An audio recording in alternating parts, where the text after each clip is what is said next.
Guys, I fucked up. I fucked up big time. So I was very tired and I came back home last night and I might have bit and I bought these ice creams from Nightingale that I posted on my story, and I was going to make a full video review about them, and I ate all of them. I don't even remember.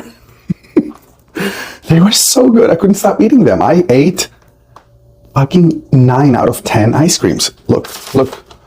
I have all the papers here.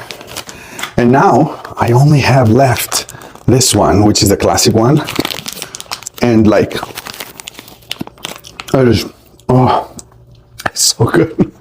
Guys, you should try these ice creams like 100%.